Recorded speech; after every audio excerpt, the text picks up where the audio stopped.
a triple black mother, and I give all praises to my mother. I nursed at my mother's breast. I love my mother's breast. And I did, but I knew my father when I grew, because my father held the wisdom. My father held the protection for my mother to be able to nurse me in quietude, so that she wasn't stressed out and crazy and had to act like a man, so that I forgot what the mother principle really was about. And all I heard was, sisters, you got to become hoes now. You got to become the whores of Babylon to resurrect. And I heard there was a cry from the audience, that's right, sisters, gotta be hoes. Well, the women came up to my space and said, I ain't nobody's hoe. And I don't want nobody teaching me that I gotta be a hoe. Unless you define what it is that you're speaking about, you are misdirecting the people. And there were things said and done at that time that was transparent to those who had appeared. The brothers and sisters who came to that event weren't the stupid people that you are trying to downgrade and mess up. And those are the people out there that's fucking us over, that's assassinating and turning our people in. That's not the people that showed up. People that showed up are the people that are here. People that walk amongst the dead and try to bring life. That's who he was speaking to. That's who they were speaking to. And they didn't think that they were going to see through the bullshit. Well, it did happen. So I'm offering my apologies for that moment, because the metaphysical brothers and sisters, the metaphysical community did not look good at that time. And I'm telling you right here and now that if there's anyone, I don't care if they be a doctor, PhD, I don't care where they're from, I would more than gladly sit in council as well as in debate with you over any issue having to do with metaphysics, with medicine, with any subject that I believe that I can hold my own on. And with that said, I'm going to give you some recommended reading.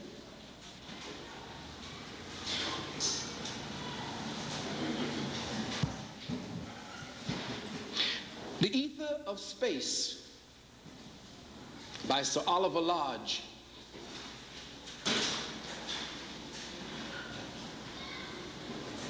The Ether of Space by Sir Oliver Lodge. The Evolution of Integral Consciousness by Chardas Chowhura. And let me give you that name spelt. The Evolution of Integral Consciousness. C-H-A-R-D-A-S C-H-A-U-D-H-U-R-I.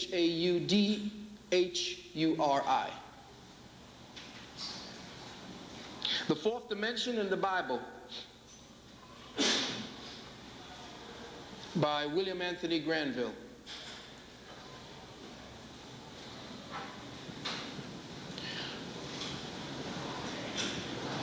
Gods in Exile by J.J. Vanderleeuw. That's J.J. Van as one word and D-E-R-L-E-E-U-W.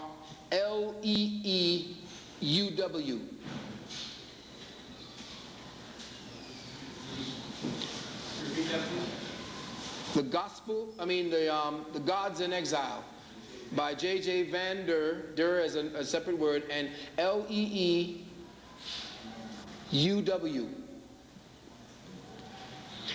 Gospel of the Red Man by Ernest and Julia Seton, S-E-T-O-N.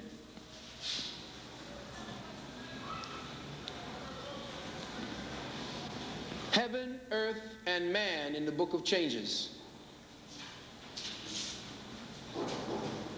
Heaven, Earth, and Man in the Book of Changes by Helmut Wilhelm. This is an old book, very old book. I get another book I took from my Heaven series, Heaven and Its Wonders and Hell. There's an old European named Emanuel Swedenborg. Emanuel Swedenborg. He's one of the preeminent metaphysics of the white boys. Him, Kant, K-A-N-T. You want to read Ouspensky, which I took up one of my books I gave for Ouspensky. The Hobbit, of of course, by J.R.R. Tolkien. If you got about a half a year to read. A good book is called The Holographic Paradigm by Ken Wilber. The Holographic Paradigm by Ken Wilber. In Search of the Dream People by Richard and Dennis Holman Noonan. Holman-Noone. In Search of the Dream People. The House of the Moon. This is a feminine healing book by Jason Elias, and I believe her name is Catherine Ketchum. It's two authors. Catherine Ketchum. A book called In the Land of the Living Dead by Prentice Tucker. In the Land of the Living Dead by Prentice Tucker.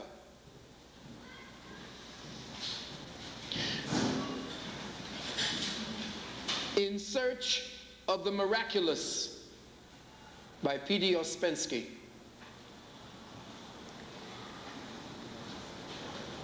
Now, in the Land of the Living Dead, I don't usually read fiction, but that's a fiction. And you kind of like it. The Secret Path by Paul Brunton. Paul Brunton, I believe his name is. The Secret Path by Paul Brunton. And lastly, The Secrets.